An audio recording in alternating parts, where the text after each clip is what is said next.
Hello friends, welcome to the session of M Laxmikanth chapter number 2। पिछली class में हम लोगों ने एम लक्ष्मीकांत का chapter number 1 4 class along with MCQ के साथ फिनिश कर लिया था। उम्मीद करते हैं आपको अच्छा लगा होगा, पसंद आया होगा। आज की क्लास हम लोग चैप्टर नंबर 2 जो कि मेकिंग ऑफ कॉन्स्टिट्यूशन है, यहाँ से स्टार्ट करते हैं। इस चैप्टर में आपको बहुत सारी नई चीज़ें जानने को मिलेंगी कि कॉन्स्टिट्यूशन हमारा कैसे बना, अलग अलग किन किन बॉडीज़ ने, किन किन मिशन ने इसमें रोल प्ले किया। आइए इसको हम लोग सबसे पहले एक क्रोनोलॉजी से समझेंगे। अगर ये हम लोग क्रोनोलॉजी नहीं समझ पाए तो ये हम लोग के लिए बहुत आगे प्रॉब्लम क्रिएट करेगा, क्योंकि हम लक्ष्मीकांत पे तो मैंने देखा है कि डायरेक्ट इसमें बता दिया गया है कि कैसे कॉन्स्टिट्यूशन बनाया गया है, डायरेक्ट यूज़ किया गया है। मैं आपको उसके पीछे का भी बैकग्राउंड और उसके पीछे की भी कहानी मैं आपको एक्सप्लेन करूँगा कि काम कैसे हुआ था, किस तरीके से किया गया था। तो आइए हम लोग चैप्टर वाइज, क्रोनोलॉजी वाइज इसको समझने की कोशिश करते हैं। चैप्टर नंबर 2 के अंदर क्या क्या दिया हुआ है। चैप्टर नंबर 2 जैसा कि आप देख रहे हैं मेकिंग ऑफ कॉन्स्टिट्यूशन है।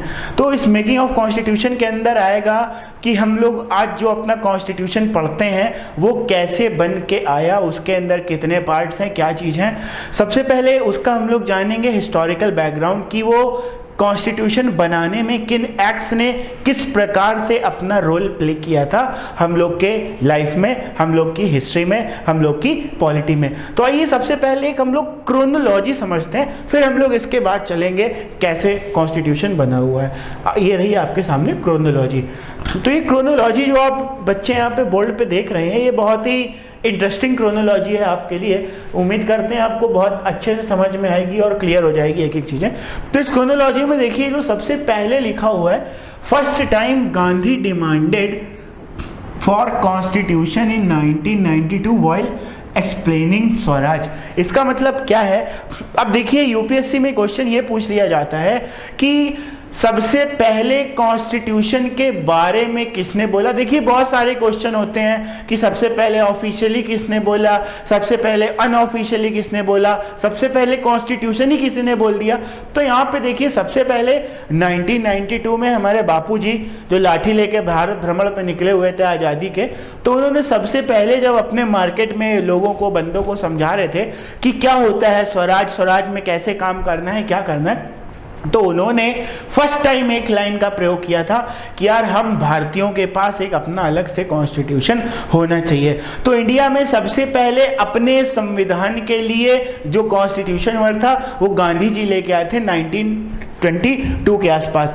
एक मेरी बात पिछली क्लास की आप लोग याद रखिएगा, पिछली क्लास में मैंने आपको बताया था कि गांधी जी ने शुरुआत में बोला हमें डोमिनियन स्टेटस दो। जब अंग्रेज डोमिनियन स्टेटस देंगे तो गांधी बढ़ चुके होंगे स्वराज तक। हमने आपको लास्ट क्लास में बताया था डोमिनियन स्टेटस का मतलब क्या होता है, अधीनस्थ राज्य। इसके अंदर क्या होता है, देश आपका होता है, रूल आप करते हो, नियम भी आप बनाते हो, पर डिफेंस, फॉरेन रिलेशन और एक्सटर्नल अफेयर्स ये दूसरा संभालता है। यहाँ पे दूसरा का मतलब होगा ब्रिटेन संभालेगा। इंडिया ब्रिटेन के अंडर एक डोमिनियन स्टेटस था, ठीक। तो गांधी ने फर्स्ट टाइम 1992 में जब स्वराज बताया था तब पहली बार एक्सप्लेन किया था कि इंडिया का अपना एक कॉन्स्टिट्यूशन होना चाहिए। क्लियर हुआ? ठीक। देखिए ये जो मैंने आपके लिए जो क्रोनोलॉजी लिख रखी है, इसको मैं आपसे बोलूंगा जो यूपीएससी के एस्पिरेंट्स हैं इसको एक क्रम में याद करिएगा, असेंडिंग ऑर्डर या डिसेंडिंग ऑर्डर में। यूपीएससी में एग्जाम के प्रीलिम्स में खासकर कई बार क्रोनोलॉजी पूछ लेते हैं कि ये इंसिडेंट पहले कब हुआ था, इसमें कौन सी इंसिडेंट बाद में हुआ था। तो सबसे पहले इंसिडेंट ये हुआ था। अब नंबर 2 का जो इंसिडेंट है, सेकंड नंबर का जो इंसिडेंट है वो है लिखा हुआ है नेहरू कमेटी ने 28 अगस्त 1928 में drafted first time constitution for dominion status. Nehru committee ने डोमिनियन स्टेटस को लेके 1928 में पहली बार कॉन्स्टिट्यूशन का फॉर्मेशन किया था। किस तरीके से फॉर्मेशन किया था, आइए इसको जरा एक फ्रेश स्लाइड के अंदर हम लोग समझने की कोशिश करते हैं। डोमिनियन स्टेटस और 1928 नेहरू जी की क्या कंडीशन थी। आपको याद है साइमन कमीशन? आपको याद है ना साइमन कमीशन? पिछली क्लास याद है कि भूल गए बच्चे? याद होगी। साइमन कमीशन भारत क्यों आया था? साइमन कमीशन भारत क्यों आया था? क्योंकि गवर्नमेंट ऑफ इंडिया एक्ट 1919 में बोला गया था, क्या गया था? बोला गया था हर 10 वर्ष में, हर 10 ईयर में इस एक्ट की समीक्षा करने के लिए हम लोग एक मिशन भेजेंगे। तो इस एक्ट की समीक्षा करने के लिए 1929 के आसपास हम लोगों का आया था, 1927 और 28 के आसपास हम लोग का आया था, साइमन कमीशन आया था इंडिया में। ठीक, अब साइमन कमीशन का क्या हो गया? साइमन कमीशन का हो गया बहिष्कार। क्यों बहिष्कार? मैंने पिछली क्लास में आपको बताया था, साइमन कमीशन का बहिष्कार इसलिए किया गया था क्योंकि इसमें अंग्रेजों ने किसी एक भी भारतीय को शामिल ही नहीं किया था। अब भैया चलो साइमन कमीशन का बहिष्कार हो गया। जब साइमन कमीशन का बहिष्कार हुआ तो उस समय इंडिया के एक वॉइसरॉय थे। उस समय इंडिया के कौन थे? एक वॉइसरॉय, इनका नाम था बिरकेनहेड, BIRKENHEAD, इनका नाम था बिरकेनहेड, नाम बोला जाता था लॉर्ड बिरकेनहेड। इस समय के वॉइसरॉय थे लॉर्ड बिरकेनहेड।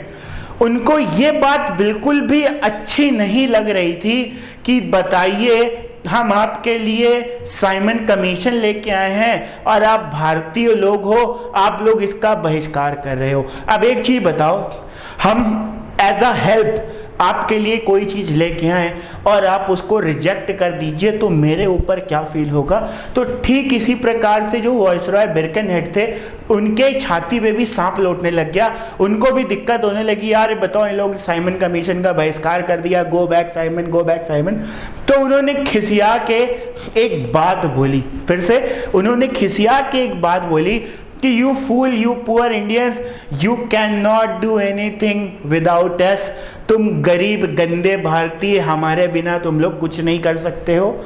तुम लोग अपना कॉन्स्टिट्यूशन भी नहीं बना सकते हो, तुम लोग कुछ नहीं कर सकते हो, तुम लोग गधे हो एक नंबर के। इन्होंने ये बात भारतीयों से बोली। उस समय जो नेता नेपाली लोग थे, उस समय नेता में टॉप मोस्ट पे चल रहे थे हमारे मोतीलाल नेहरू और चाचा नेहरू, उनके पुत्र, ये सब उस समय टॉप पे चल रहे थे। बिरकेनहेड की ये बात नेहरू जी को चुभ गई। क्या हुई? चुभ गई। उन्होंने, यहाँ कौन से नेहरू को चुभ गई याद रखिएगा, यहाँ पे चुभ गई थी मोतीलाल नेहरू के। ठीक, उनको ये बात चुभ गई तो उन्होंने बिरकेनहेड के इस चैलेंज को, किसको? इस चैलेंज को एक्सेप्ट कर लिया।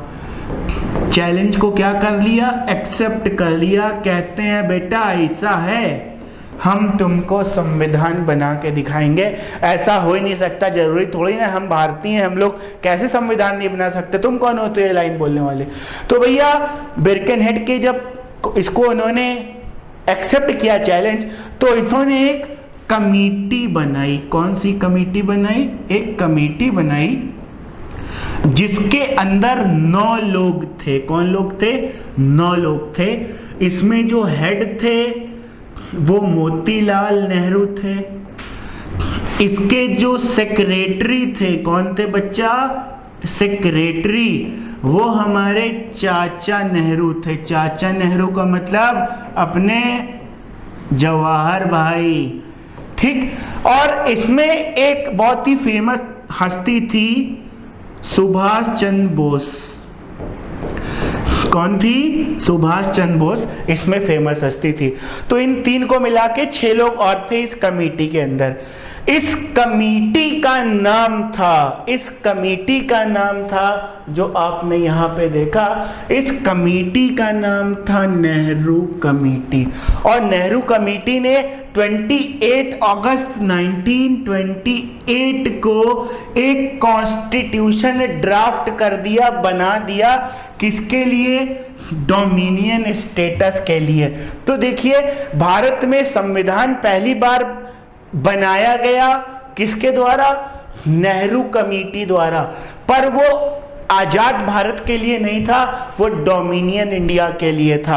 आगे हम लोग पढ़ेंगे 1934 में एम.एन. रॉय ने जब पहली बार संविधान की मांग रखी थी तो वो आजाद भारत की थी। यहां पे एक चीज नोट करने वाली है, कॉन्स्टिट्यूशन सबसे पहले 1928 में डोमिनियन स्टेटस के लिए नेहरू कमेटी ने बनाया था।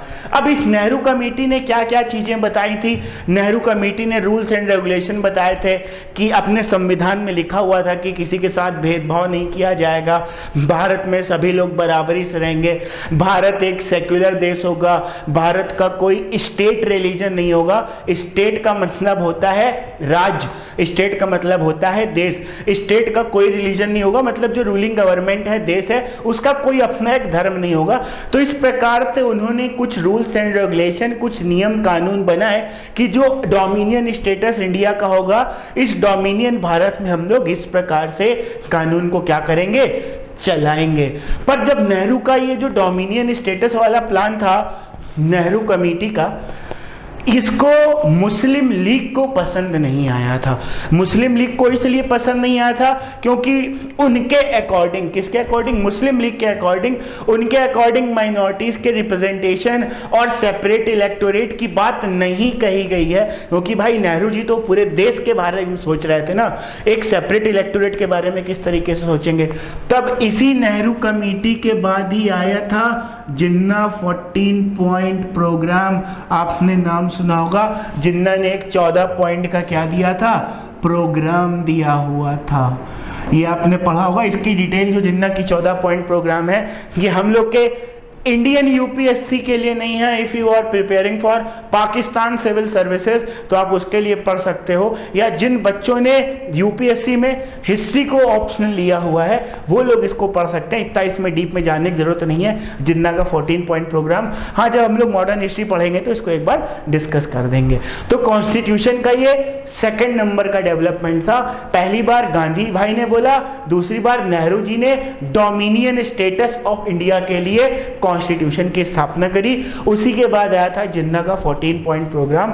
यूपीएससी के प्रीलिम्स में ये क्वेश्चन भी पूछा जा चुका है कि स्वराज, जिन्ना 14 पॉइंट प्रोग्राम, एम.एन. रॉय, इनमें से कौन सा इंसिडेंट पहला हुआ। तो आपको ये क्रोनोलॉजी पता होनी चाहिए। आगे हम लोग जब एमसीक्यूज करेंगे तो इसमें सारी चीजों को हम लोग कवर करेंगे। तीसरा भैया जिन्ना 14 पॉइंट प्रोग्राम हुआ, ये सारी बात हुई, आगे बढ़ी। उसके बाद थर्ड इंसिडेंट 1929 कांग्रेस का लाहौर सेशन हुआ। ये बहुत फेमस है। एक्चुअल मैंने बोला ना, जो ये जो हम लोग की पॉलिटी है इसका जन्म मॉडर्न हिस्ट्री से हुआ है।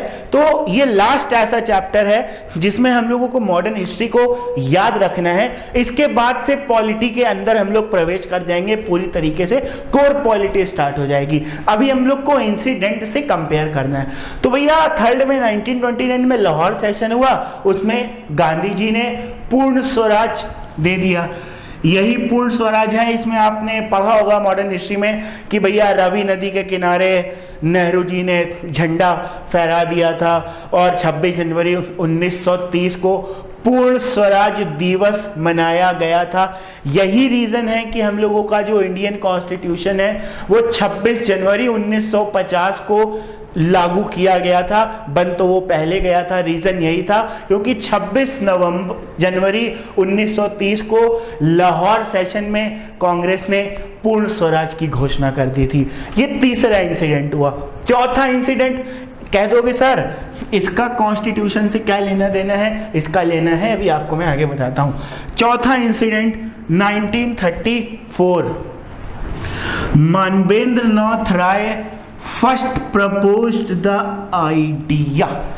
किसका आइडिया इन्होंने प्रपोज किया था, कॉन्स्टिट्यूशन का, या ये कह लो हमारा भारत का एक कॉन्स्टिट्यूशन होना चाहिए, एक संविधान सभा होनी चाहिए, एक कॉन्स्टिट्यूएंट असेंबली होनी चाहिए। क्लियर हो गया। ये किसने सजेस्ट किया था, एम.एन. रॉय। ये एम.एन. रॉय को आप क्या समझते हो, बहुत छोटे आदमी थे? छोटे आदमी नहीं थे बच्चा, ये बहुत ही महान चाणक्य आदमी थे। आइए थोड़ा एम एन रॉय के बारे में भी आपको मैं एक्स्ट्रा ज्ञान दे देता हूँ, माहौल बनाने के लिए आपको काम आएगा। माहौल मतलब पता है ना, भीड़ में 4 लोगों के बीच बैठे रहो और उनसे ये बात डिस्कस करो तो बहुतों को ये चीज़ नहीं पता होती, और अगर आप अपने एम लक्ष्मीकांत पढ़ेंगे तो उसमें ये सारी चीज़ें दिया ही नहीं हुआ है। अगर कोई बच्चा पहली बार एम लक्ष्मीकांत पढ़ेगा तो वो इन चीज़ों को मेमोराइज ही नहीं कर पाएगा कि ये यहाँ पे बात क्या करी जा रही है। जब मैंने भी पहली बार एम लक्ष्मीकांत आज से 5 साल पहले पढ़ना स्टार्ट किया था तो मुझे भी नहीं समझ में आता था यार यहाँ बात किसकी कर रहे हैं। तो मेरे दिमाग में आया ये बात कि मैं जब एम लक्ष्मीकांत चैप्टर वाइज आपके लिए स्टार्ट कर रहा हूँ तो आपके लिए इसी तरीके से मैं लेके आऊँ। चैप्टर के पहले के एक्सीडेंट के बैकग्राउंड आपको बहुत क्लियर होने चाहिए। तो एम एन रॉय के बारे में जरा थोड़ा सा संक्षेप ले लेते हैं, जानकारी ले लेते हैं। एम एन रॉय कौन थे? एम एन रॉय भैया एक बहुत बड़े कम्युनिस्ट थे। एम एन रॉय कौन थे? बहुत बड़े। एम एन रॉय बहुत बड़े क्या थे? एक कम्युनिस्ट थे। और इनका कम्युनिज्म इंडिया ही तक नहीं फैला था भैया, इन्होंने अमेरिका, मैक्सिको, यहां तक इन्होंने अपने कम्युनिज्म विचार का प्रचार प्रसार किया। इन्होंने लेनिन, बहुत ही बड़े कम्युनिस्ट बंदे हैं, इनके साथ भी कम्युनिस्ट की थ्योरी शेयर करी थी। एक इन्होंने 3rd स्टेटमेंट दिया था कम्युनिज्म के बारे में, इसकी डिटेल हम लोग इकोनॉमिक्स में पढ़ेंगे, बस याद रखिएगा। तो एम एन रॉय को आप हल्के मत लीजिए, एक बहुत बड़े कम्युनिस्ट थे, बहुत बड़े क्रांतिकारी सोच रखते थे, और ये भारत में अंग्रेजों को कम्युनिस्ट विचार से खदेड़ देना चाहते थे। तो ये एम एन रॉय की अपनी क्रांति थी। तो 1934 में पहली बार कॉन्स्टिट्यूशन की डिमांड किसने रखी थी? 1934 में पहली बार कॉन्स्टिट्यूशन की डिमांड रखी थी किसने? एम एन रॉय ने। क्लियर हो गया? ये आजाद भारत की बात थी, अभी तक डोमिनियन स्टेटस, ये आजाद भारत की बात है। उसके बाद 1935 कांग्रेस ऑफिशियली डिमांडेड कॉन्स्टिट्यूशन। इसका मतलब क्या हुआ? 1934 में जब एम एन रॉय ने ये बात बोल दी कि भैया हमें कॉन्स्टिट्यूशन चाहिए, हमें कॉन्स्टिट्यूशन चाहिए, तो इंडियन नेशनल कांग्रेस ने इनके इस नारे को अपने वो मैनिफेस्टो में शामिल कर दिया, और वो भी रट्टा लगाने लग गए, हम लेके रहेंगे आज़ादी, लेके रहेंगे संविधान, कैसे नहीं दोगे संविधान, मार के लेंगे संविधान। तो इस प्रकार से कॉन्स्टिट्यूशन की उन्होंने बात स्टार्ट करी। तो ये क्रम याद रखिएगा, 1935 में कॉन्स्टिट्यूशन की डिमांड रखी किसने? इंडियन नेशनल कांग्रेस ने अपने मैनिफेस्टो के अंदर शामिल करके। उसके बाद आता है 1938। अब 3 साल बीत गए, इधर हिस्ट्री में तो अपने बहुत सारे इंसिडेंट चल रहे हैं, उधर वर्ल्ड वॉर 1 स्टार्ट हो चुकी है, लड़ाई झगड़ा चल रहा है, अंग्रेज पीटे जा रहे हैं, सूते जा रहे हैं, खूब मार पड़ रही है उनको, पर क्या करें, हमें कॉन्स्टिट्यूशन चाहिए, कॉन्स्टिट्यूशन पे कोई बात नहीं हो रही है। तो 1938 में नेहरू जी, यहाँ पे जो नेहरू हैं ये हमारे चाचा जी हैं। कौन चाचा जी? चाचा नमस्कार वाले चाचा जी, 14 नवंबर वाले चाचा जी, जिनके नाम पे हम लोग क्या बनाते हैं? चिल्ड्रंस डे मनाते हैं। तो 1938 में चाचा नेहरू ने खड़े होके कहते हैं, सुनो यार, तुम लोग संविधान बना रहे हो, मैं कांग्रेस का मुखिया होने के नाते मैं कॉन्स्टिट्यूशन की डिमांड करता हूं। तो 1938 में किसने डिमांड करी कॉन्स्टिट्यूशन की? नेहरू ने। किसके बिहाफ पे? इंडियन नेशनल कांग्रेस के बिहाफ पे प्रस्ताव रखा कि हमें कॉन्स्टिट्यूशन चाहिए। तो उसके बाद अगला इंसिडेंट हुआ 1939 में। इसमें सी गोपालाचारी, यहाँ पे राजगोपालाचारी होगा, इन्होंने बताया कि जो संविधान सभा होगी वो यूनिवर्सल एडल्ट सफरेज के आधार पे बनाई जाएगी। ये यूनिवर्सल एडल्ट सफरेज क्या होता है? यूनिवर्सल एडल्ट सफरेज ये होता है जो लोग 18 वर्ष के ऊपर हैं, फिर से जो लोग 18 वर्ष के ऊपर हैं वो लोग इलेक्शन देंगे, डायरेक्ट इलेक्शन मतलब वोट देंगे और अपने एक प्रतिनिधि, एक रिप्रेजेंटेटिव को इलेक्ट करेंगे, और वो प्रतिनिधि आके बैठेगा कॉन्स्टिट्यूएंट असेंबली के अंदर, वो संविधान बनाएगा। तो 18 साल के ऊपर को जो लोग वोट देते हैं इसको यूनिवर्सल एडल्ट सफरेज बोला जाता है। ये किसने बोला था? 1939 में राजगोपालाचारी जी ने। क्लियर हो गया सभी को? आगे देखते हैं क्रोनोलॉजी में क्या दिया हुआ है। अगला है हम लोगों का क्रोनोलॉजी में, देखिएगा 7 तक हम लोग ने पढ़ लिया। 8 अगस्त ऑफर। भैया ये अगस्त ऑफर क्या था? अगस्त ऑफर नाम से लग रहा होगा ना, ऑफर। आइए अगस्त ऑफर के भी एक कहानी, आपको कहानी सुनाते हैं, मजा आ जाएगा कहानी सुन के। ऐसी कहानी आज तक आपको किसी ने नहीं सुनाई होगी। भैया लक्ष्मीकांत अगर आप पढ़ोगे तो उसमें आप देखोगे अगस्त ऑफर को बोला गया है कि 1940 में ब्रिटिशर्स ने भारतीयों की संविधान बनाने की मांग को एक्सेप्ट कर लिया। इस एक्सेप्टेंस को अगस्त ऑफर बोला जाता है। क्या बोला जाता है? अगस्त ऑफर बोला जाता है। पर कैसे संविधान बनाना है, उसका सर क्या होगा, उसका पैर क्या होगा, इसके बारे में कोई बात नहीं करी। मतलब यहां पे पहली बार ब्रिटिशर्स लोग भारत को भारतीयता देने के लिए नतमस्तक होना चालू हुए। एक चीज बताओ, आप किसी के आगे कब झुकते हो? ऑफर कब निकालते हो? ऑफर तब निकालते हो ना जब आपका खराब समय चल रहा होता है। आजकल मार्केट में देख लो, चाहे किताब ले लो, चाहे कॉपी ले लो, चाहे कपड़े ले लो, हर चीज ऑफर में चल रहे हैं। क्यों? सबका खराब समय चल रहा है, सस्ते में वो झुकने की कोशिश कर रहे हैं। तो अंग्रेज भी अगस्त ऑफर क्यों लेके आए थे, इसके पीछे का इंसिडेंट समझिएगा। अगस्त ऑफर लाने के पीछे जो अंग्रेजों का रीजन था वो ये था, वर्ल्ड वॉर सेकेंड बैकग्राउंड में क्या था? वर्ल्ड वॉर सेकेंड बैकग्राउंड में क्या था? चल रहा था। ठीक, जैसे आज हम लोग इंडिया पाकिस्तान दो दुश्मन हैं, उसी प्रकार से यूरोप के दो दुश्मन हैं। एक है ब्रिटेन और एक है फ्रांस। यूरोप के दो दुश्मन हैं, एक है ब्रिटेन, एक है फ्रांस। इनके बीच में 36 का आंकड़ा रहता है। दोनों एक दूसरे को बस नहीं चलता, गोली चला दें।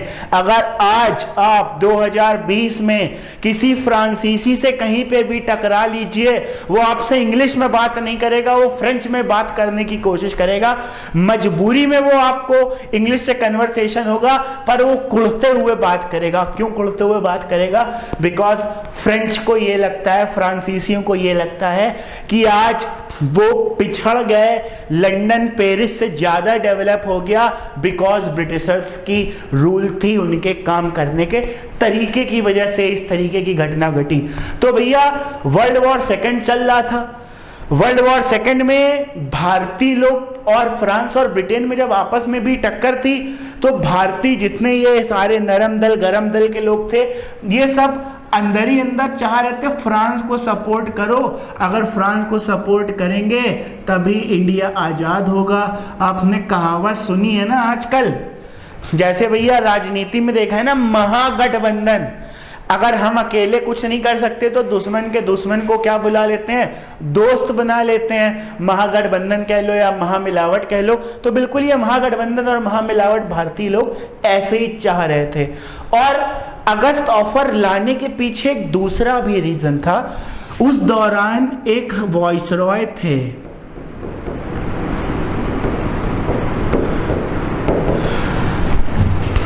लिनलिथगो। उस समय एक वॉइसरॉय थे लिनलिथगो। इन्होंने बिना भारतीयों से पूछे, मैं फिर से बोल रहा हूं, लिनलिथगो 1940 समय के इंडिया के क्या थे? वॉइसरॉय। याद करिए, वॉइसरॉय मतलब इंडिया का उस समय का प्रेसिडेंट, टॉप मोस्ट बॉडी। उसने इंडियंस को, किसको बच्चे? इंडियंस को लड़ाई में शामिल कर दिया। किसमें शामिल कर दिया? लड़ाई में शामिल कर दिया। किसके अगेंस्ट? वर्ल्ड वॉर सेकेंड में ब्रिटेन का साथ देने के लिए। अब एक चीज बताओ, हमारा देश, आप किराएदार, आप अपनी लड़ाई में बिना हमसे पूछे हमारे घर के मेंबर को शामिल कर दे रहे हो।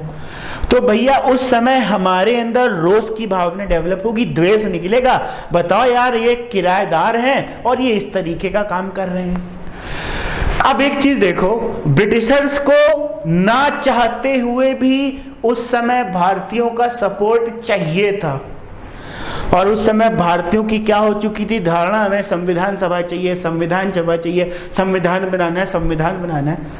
एक तरफ संविधान बनाना है डिमांड चल रही है, दूसरी तरफ भारतीयों को बिना पूछे झगड़े में शामिल कर दिया, तीसरा अंग्रेज, अमेरिका और इधर उधर दूसरी जो सोवियत यूनियन है उससे पिटता चला जा रहा है। क्यों पिटता चला जा रहा है? क्योंकि भैया उधर जापान पावरफुल होता चला जा रहा था, उसको मारना था इनको। अब ब्रिटिशर्स को भारतीयों की हेल्प कैसे मांगे यार, ये लोग तो मान ही नहीं रहे। तो उन्होंने एक लॉलीपॉप फेंका और उस लॉलीपॉप का नाम था अगस्त ऑफर।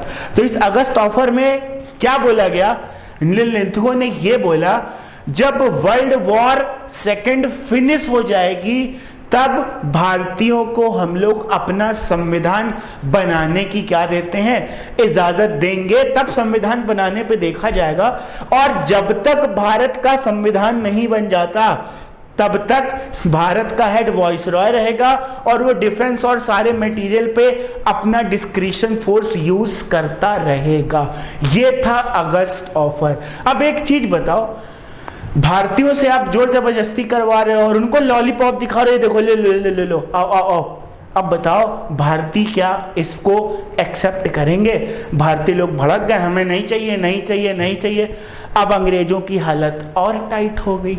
अंग्रेजों की क्या हो गई हालत, और ज्यादा टाइट हो गई। किस लिए टाइट हो गई?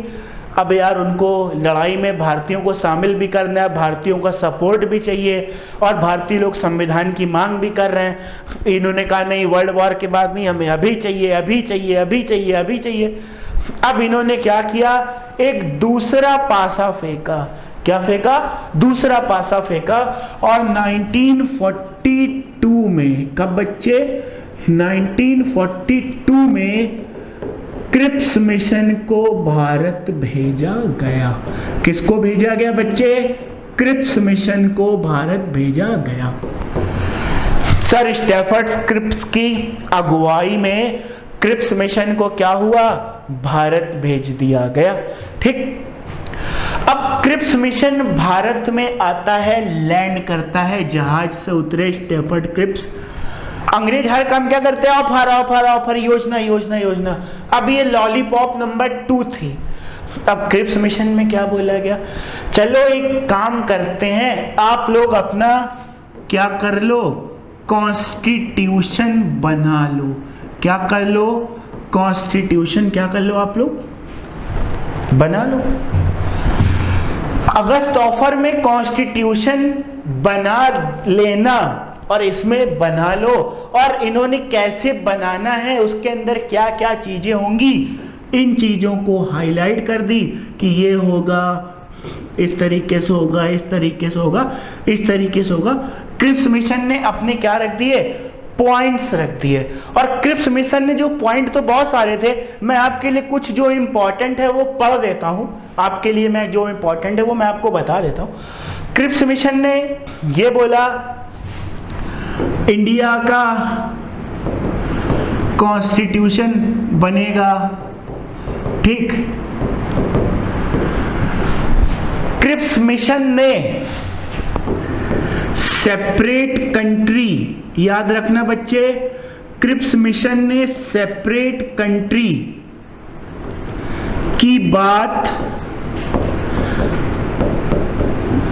नहीं की थी। क्रिप्स मिशन ने क्या था, सेपरेट कंट्री की क्या नहीं की थी, बात नहीं करी थी। और एक बात इन्होंने बोली थी, एक बात इन्होंने ये बोली थी कि इंडिया में जो स्टेट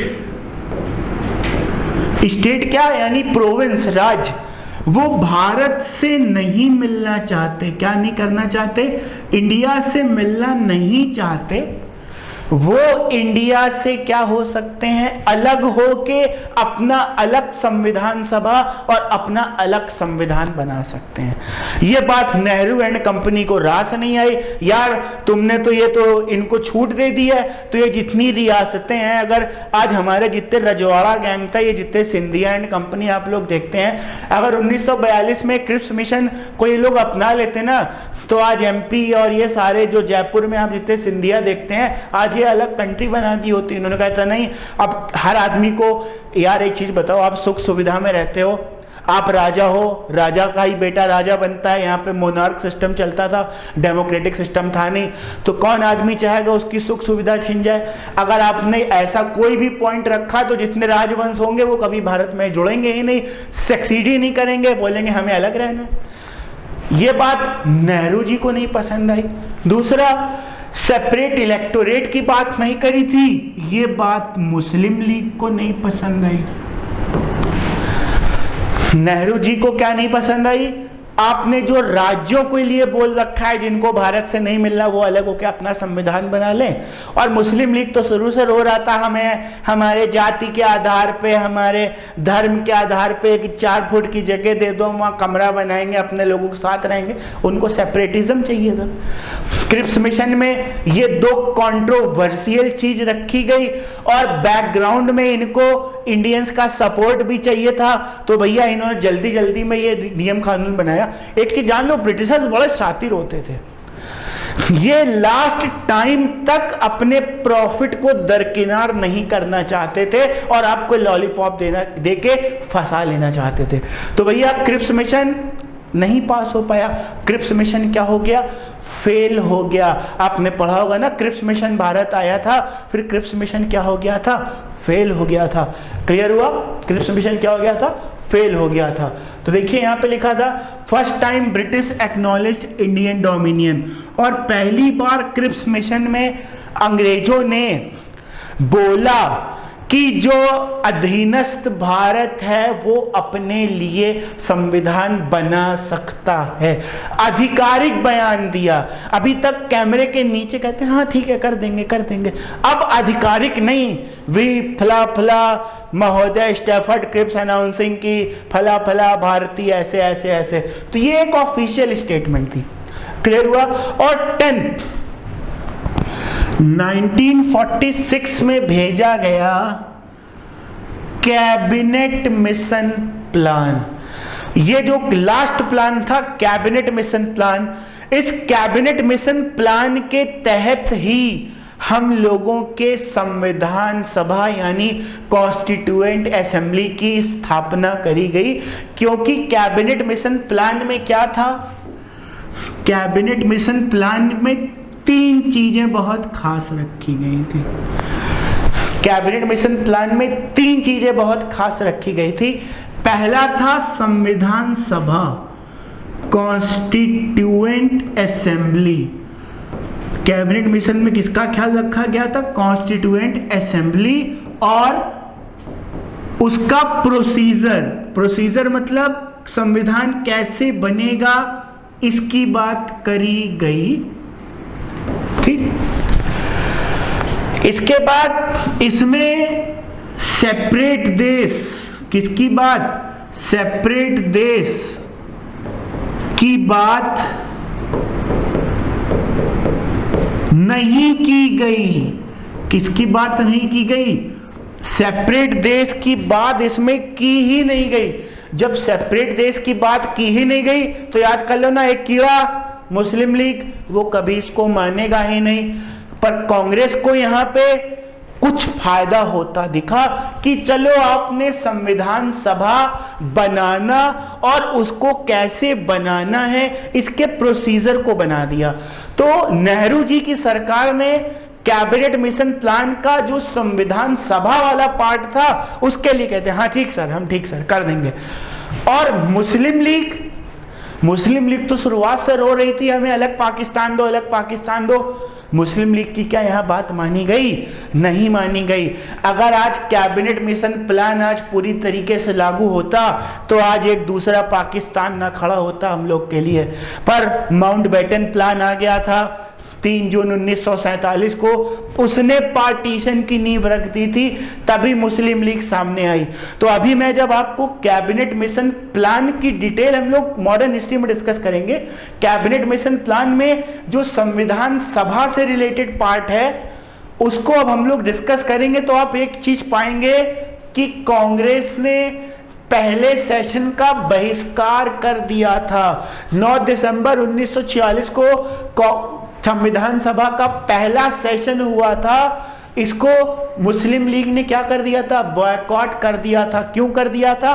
क्योंकि इनको सेपरेट इलेक्टोरेट चाहिए था। एक चीज और जानना, संविधान सभा का जब पहला इलेक्शन हुआ था तो जितने राजवंश थे उन्होंने भी दिलचस्पी नहीं जताई थी। क्यों? वो क्रिप्स मिशन वाले लालच पे खुश थे, क्योंकि एक बार उनके लिए लॉलीपॉप आ गई थी ना, तो ऐसे ही लॉलीपॉप का एक्सपेक्ट कर रहे थे। ठीक, तो कैबिनेट मिशन प्लान में जो कॉन्स्टिट्यूशन असेंबली का जो प्रोसीजर है, इसको हम लोग आइए बारी बारी से समझते हैं कि कैबिनेट मिशन प्लान ने किस तरीके से काम करना स्टार्ट किया। तो मैं अभी तक आपसे उम्मीद ये कर सकता हूं कि ये जो क्रोनोलॉजी थी सारी, ये जितनी क्रोनोलॉजी थी ये आप सब समझ गए होंगे। यहां से स्टार्ट होके नंबर 1 और लास्ट तक 9 तक जो क्रोनोलॉजी थी, ये अभी तक आप सब लोग क्या होंगे, समझ गए होंगे। यूपीएससी के पॉइंट ऑफ व्यू से बच्चे ही मैंने ये क्रोनोलॉजी बनाई थी अपनी कॉपी में, अपने रजिस्टर में। इसको नोट कर लीजिएगा कि भैया ये क्रोनोलॉजी हमें कैसे याद करनी है। ठीक, तो अब हम लोग कैबिनेट मिशन प्लान को डबल टिक करते हुए अपनी संविधान सभा की उत्पत्ति और उससे रिलेटेड पॉलिटी के अंदर प्रवेश करते हैं। अभी तक मॉडर्न हिस्ट्री और पॉलिटी दोनों मिल रही थी, अब हम लोग कोर पॉलिटी के अंदर प्रवेश करते हैं कि संविधान सभा की उत्पत्ति कैसे हुई।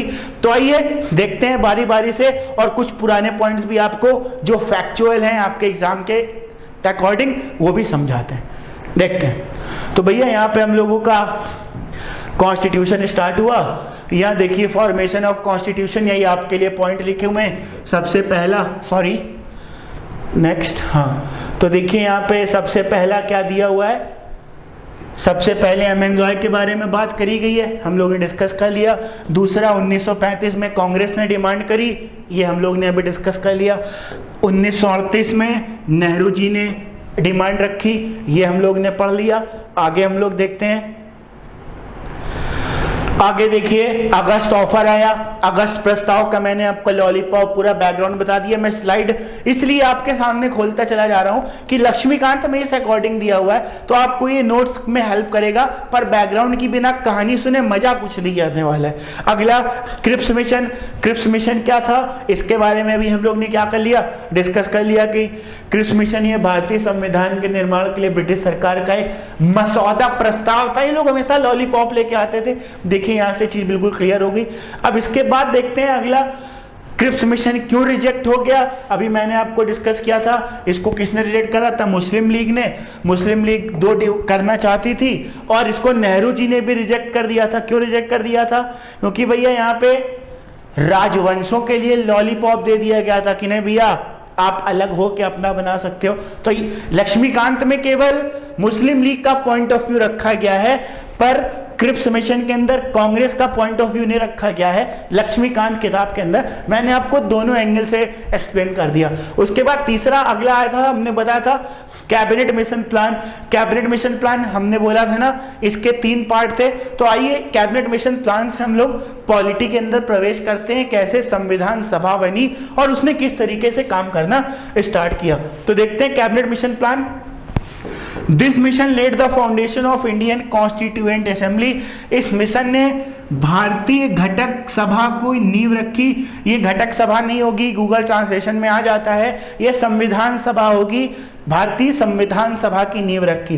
ठीक, this mission rejected the partition demand by Muslim league. देखिए अभी मैंने आपको बताया था कैबिनेट मिशन में ऐसी कोई भी डिमांड नहीं रखी गई थी।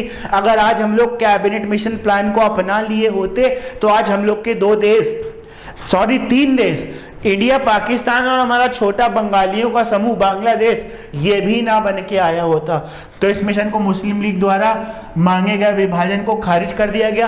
क्यों कर दिया गया, अभी मैंने आपको क्या कर दिया, एक्सप्लेन कर दिया। इसके बाद कंपोजिशन ऑफ कॉन्स्टिट्यूएंट असेंबली। अब यहां से अब आपको बड़े ध्यान से पढ़ना है, ये जो संविधान सभा कैसे बनी, इसकी संरचना, इसका उल्लेख कैबिनेट मिशन प्लान में किया गया था। हमने बोला था ना, इसको नेहरू जी ने अपना लिया था। नेहरू जी ने कहा था नहीं, हाँ ये चीज हमारे हित की है, इसको हम लोग अपना लेंगे। तो अब बताइए, देखिए कैसे क्या क्या दिया हुआ था, ये पॉलिटी के पॉइंट ऑफ व्यू से बहुत आपके लिए इंपॉर्टेंट है। आइए इसको हम लोग बारी बारी से समझते हैं, ठीक। It was constituted in November 1946 under the scheme formulated bye cabinet mission plan. ये बहुत इंपॉर्टेंट लाइन है, याद करिएगा। संविधान सभा की उत्पत्ति कैबिनेट मिशन प्लान की नवंबर 1946 में करी गई थी, ठीक। दूसरा, अब भैया अब एक चीज देखो, अब यहां पे एक चीज और समझाने के लिए आ गई है। समझाने के लिए क्या आ गई है, देखते हैं। एक फ्रेश स्लाइड हम लोग ओपन कर लेते हैं। फ्रेश स्लाइड आ गई हम लोग के लिए।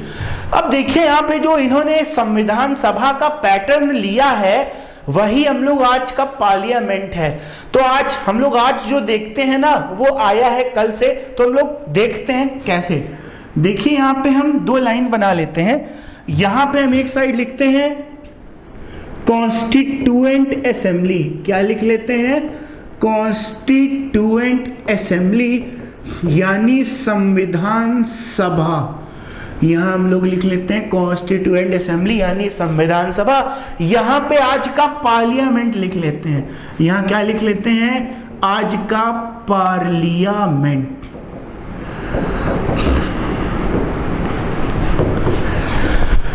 कॉन्स्टिट्यूएंट असेंबली में बोला गया टोटल सीट कितनी होगी, 379, 389। हम लोग का जो आज पार्लियामेंट है, उसमें टोटल सीट लोकसभा में 545 और राज्यसभा में 245, 545 किसमें से, 552 में से, और 245 कितने से, 250 में से, ठीक। आज हम लोग के पार्लियामेंट में, मैं लोकसभा एक ही हाउस का एग्जांपल लूंगा, क्योंकि जो संविधान सभा थी वो एक ही हाउस की तरीके काम कर रही थी, ड्यूअल हाउस की तरीके काम नहीं किया था। तो एक हम जो भारत एक लोकतांत्रिक देश है, लोकतांत्रिक यानी लोगों के द्वारा, यानी लोकसभा का एग्जांपल लेते हैं।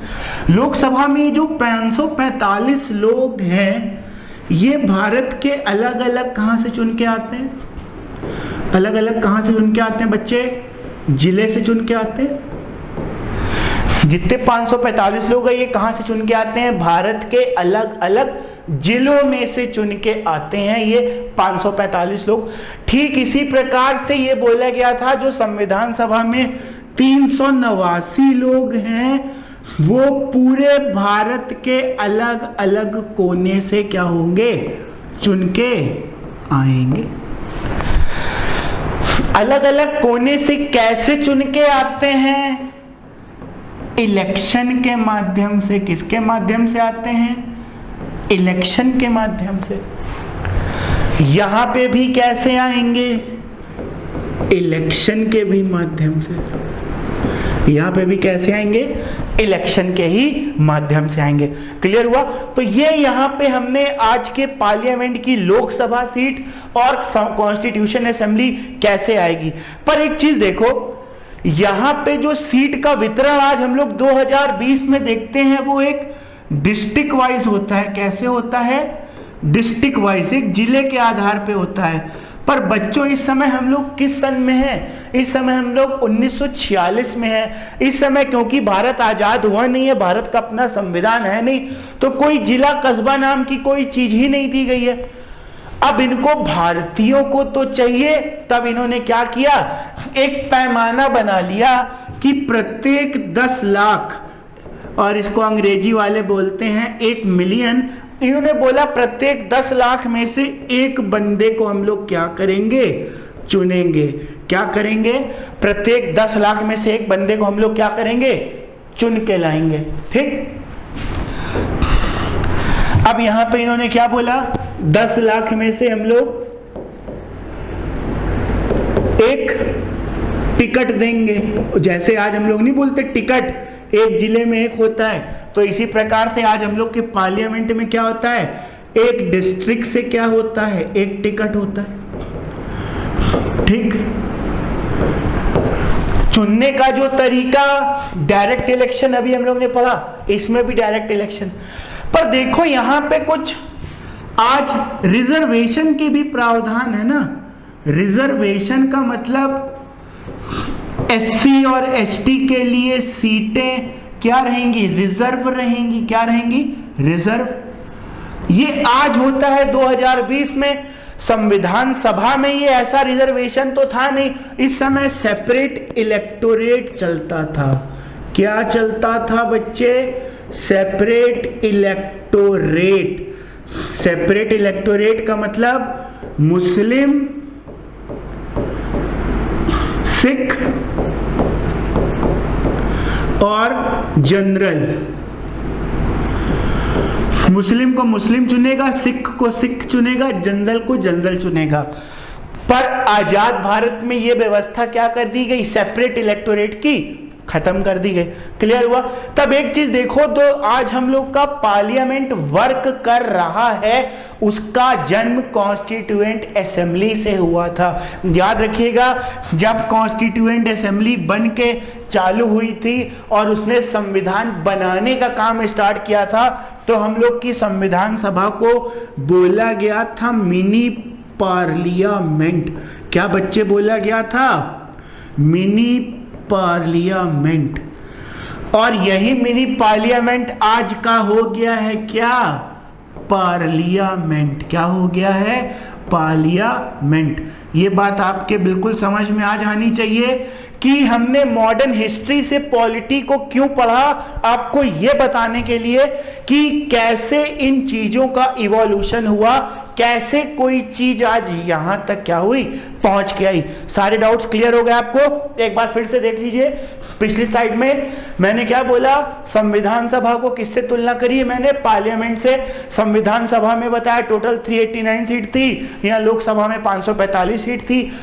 आज हम लोग एक जिले के आधार पे सीट चुनते हैं, उस समय कोई जिला नहीं था, तो एक पैमाना चुन लिया गया, 10 लाख पे एक सीट आएगी।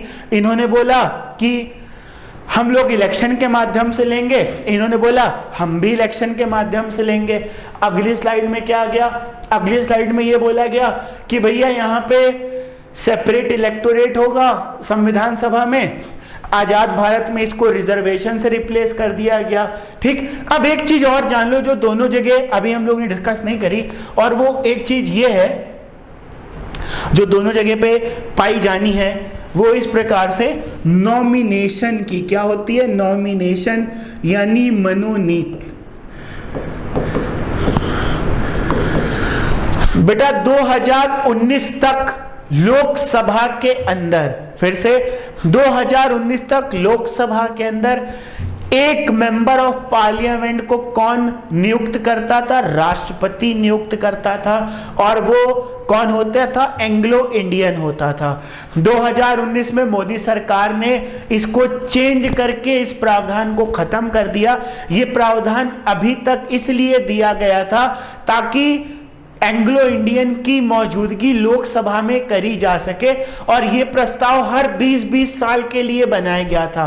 तो 2020 में सन 2000 में इसको बढ़ा दिया गया था कि एंग्लो इंडियन का नॉमिनेशन लोकसभा में चलता रहेगा। 2020 में इसका समय खत्म होता, मोदी जी ने 2019 में खत्म कर दिया कि अब एंग्लो इंडियन का नॉमिनेशन लोकसभा में नहीं होगा। तो 2019 के पहले तक लोकसभा में भी नॉमिनेशन होता था और संविधान सभा के अंदर भी नॉमिनेशन था। संविधान सभा के अंदर क्या था, नॉमिनेशन था। और संविधान सभा के अंदर जितने भी राज्य थे, किंगडम, क्या थे, किंगडम, इनको बोला गया था आप अपने छोटू मोटू को रिप्रेजेंट करके संविधान सभा में भेजिए। आज हम लोग के इंडियन पार्लियामेंट में केवल राज्यसभा, कहां पे, केवल राज्यसभा में नॉमिनेशन का कॉन्सेप्ट बचा हुआ है, लोकसभा से खत्म कर दिया गया। तो देखिए यहां पे नॉमिनेशन की भी बात आ गई और ये चीज हमें यहां पे भी मिल गई। तो ये बात यहां से पक्के तौर पे क्लियर हो गई कि आज जो हम लोग का पार्लियामेंट वर्क करता है कहीं ना कहीं उसकी नींव 1946 में संविधान सभा के तौर पे क्या हुई थी, पड़ गई थी। तो आपने संविधान सभा के क्या फीचर देखे, टोटल 379 सीटें, उनका कैसे विभाजन किया जाएगा, उनको कैसे चुना जाएगा, इलेक्शन होगा कि नॉमिनेशन होगा, सारी चीजों की क्या करी गई, बात करी गई। अब आइए हम लोग उसके अंदर डिटेल से देखते हैं। देखिए यहां पे क्या दिया गया था, इसकी उत्पत्ति कैबिनेट मिशन के तहत करी गई थी। अगला, टोटल स्ट्रेंथ कितनी थी, 389, 389 टोटल सीटें थी। मैंने बताया आज की लोकसभा में 545 है, उस समय 389 थी। 296 थी ब्रिटिश इंडिया के लिए, 93 थी प्रिंसली स्टेट। ब्रिटिश इंडिया के लिए 293 सीटें बांट दी गई और 93 बोला गया कि जो राजवंश है उनको हम लोग पकड़ा देंगे, लॉलीपॉप के तौर पे दे देंगे। आगे चलते हैं।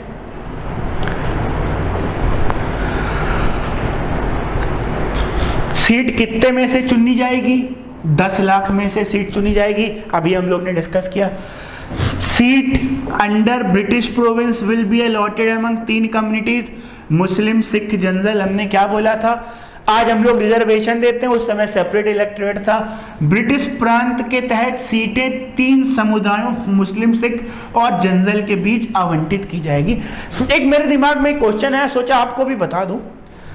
यहां पे ये बोला गया ये सेपरेट इलेक्टोरेट आप ब्रिटिश प्रोविंस में करोगे, यानी अंग्रेज शासित राज्यों में करोगे, किंगडम में आप क्यों नहीं कर पाए? Question number 1। क्वेश्चन नंबर 1 ये है, why Britishers gave separate electorate only in British India, not kingdom, not princely state. And number 2, why nomination is given to princely state, why not direct election? उसके पीछे 2 reason है। जहां पे हमारी सरकार होगी वहां पे मेरे नियम कानून चलेंगे, जहां पे राजा की सरकार होगी वहां राजा मजबूत होगा, राजा पीट देगा, मार देगा, खींच देगा। तो भैया राजा लोगों से हमें बैर भी नहीं रखना है, उनकी मदद भी करनी है, उनको नेहरू के खिलाफ भड़काना भी है, तो उनको खुश रखते हैं, उनको ज्यादा लीपा पोती में इन्वॉल्व करते हैं। वो लोग जैसे कर सकते हैं वैसे ही करते हैं। तो उनको छोटी सी लॉलीपॉप उन्होंने क्या कर दी कि आप इन टेंशनों में मत पड़ो, ये टेंशन हमारे लिए रख दो, आप बस एक ऐसे करके किसी छोटू टिक्कू को आप बैठा देना। क्लियर हो गया। अगला, member of each community will be elected by the member of that community. अभी मैंने आपको बताया था सेपरेट इलेक्टोरेट के अंदर क्या होता है, इसी तरीके से काम किया जाता है। वो जिस धर्म प्रांत के होते हैं उनको वही लोग क्या करते हैं, चुनते हैं। अगली स्लाइड में देखते हैं क्या दिया हुआ है। अगली साइड में दिया हुआ है, अभी हम लोग देख चुके हैं शायद, हाँ हो गया है।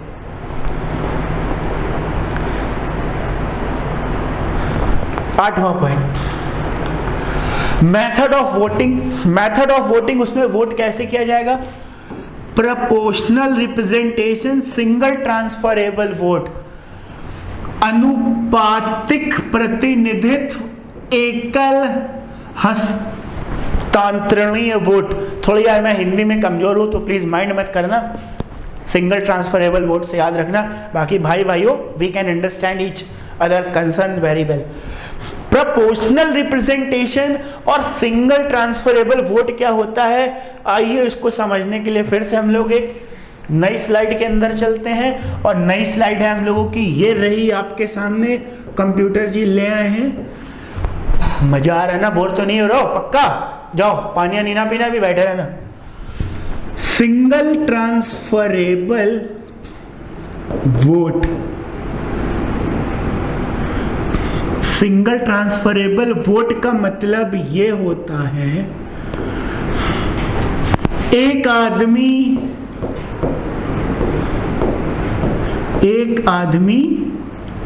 एक वोट।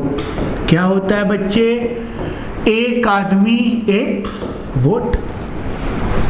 एक आदमी एक वोट। और दूसरा होता है प्रोपोर्शनल रिप्रेजेंटेशन। क्या होता है? Proportional representation. ये है तो पार्लियामेंट चैप्टर का टॉपिक पर आ गया है, तो मैं आपकी पहेली को यही खत्म कर दूंगा, नहीं तो फिर आप आगे इंटरेस्ट लेना छोड़ दोगे, चीजों से कटने लगोगे। आज हम लोगों की जो सरकार चुनी जाती है वो डायरेक्ट इलेक्शन से, रिप्रेजेंटेशन से होती है। उस समय होता था प्रोपोर्शनल रिप्रेजेंटेशन। इस स्लाइड को मैं साफ कर देता हूं, फिर मैं आपको बताता हूं कि क्या डिफरेंस था दोनों में। 1946 और आज में क्या डिफरेंस था, इन दोनों में क्या डिफरेंस था, आइए हम लोग देखते हैं 1946 और आज के अंदर क्या डिफरेंस था। 1946 में क्या होता था? Proportional representation. प्रोपोर्शनल रिप्रेजेंटेशन के अंदर क्या था? मान लेते हैं एक वोटर एक्स है, ये रामलाल को वोट देने गया संविधान सभा के लिए, तो ये कैसे वोट देगा? भैया उस समय ईवीएम तो चलती नहीं तो ईवीएम भी हैक हो जाती आज की तरीके, ऐसा अखिलेश यादव कहता है, यार मैं नहीं कहता। ठीक, एक एक्स था, वो गया क्या करने? वोट देने के लिए। उसके पास एक बैलेट पेपर आया। क्या आया? Ballot paper.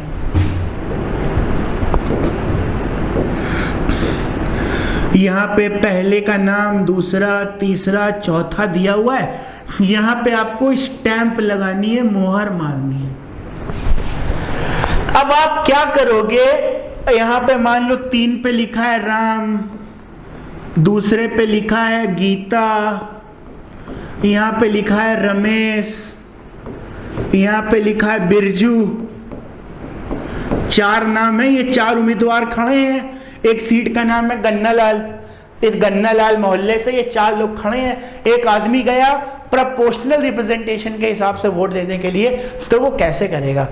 मान लो वो रामलाल का आदमी है, तो रामलाल के आगे लिख देगा 1।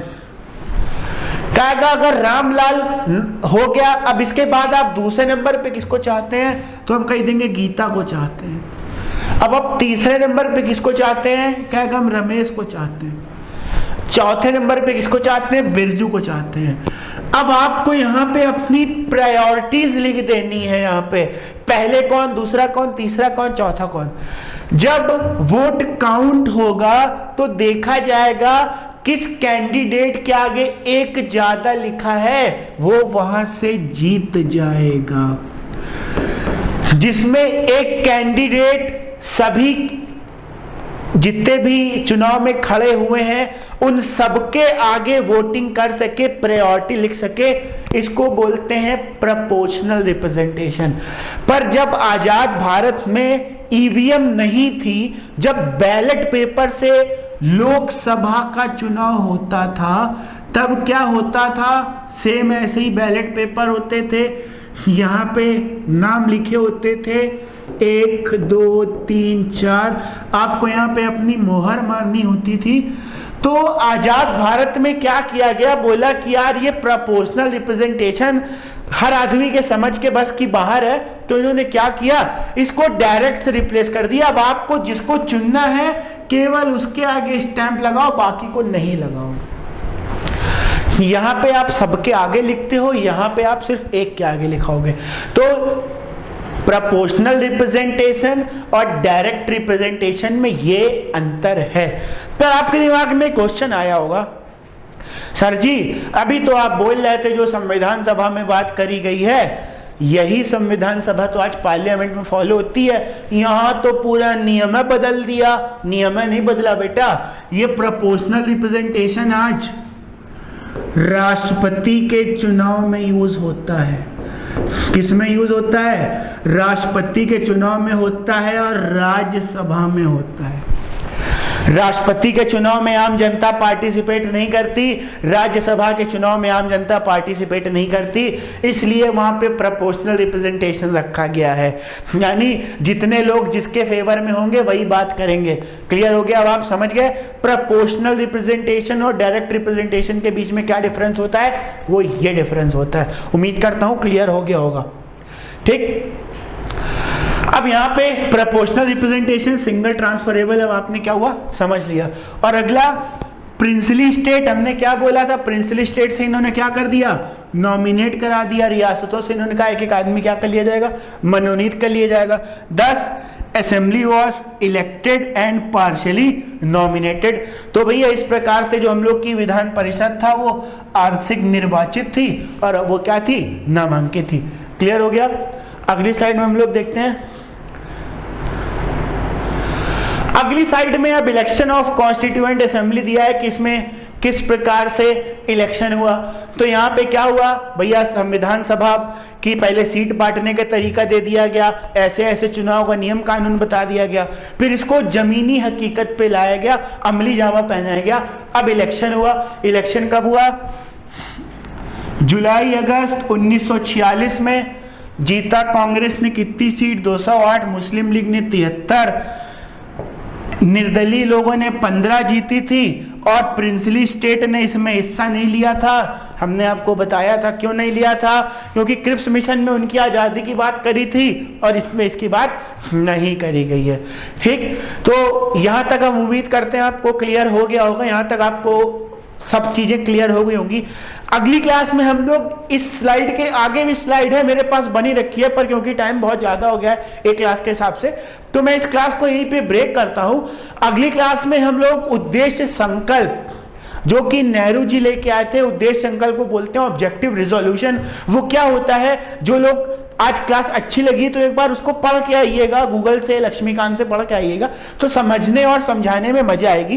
तो अगली क्लास से हम लोग ऑब्जेक्टिव रिजोल्यूशन से स्टार्ट करेंगे। आज की क्लास हम लोग यहीं ब्रेक करते हैं, इस सेशन को कल अगली क्लास में हम लोग कंटिन्यू करेंगे। तब तक के लिए धन्यवाद, थैंक यू, नमस्कार।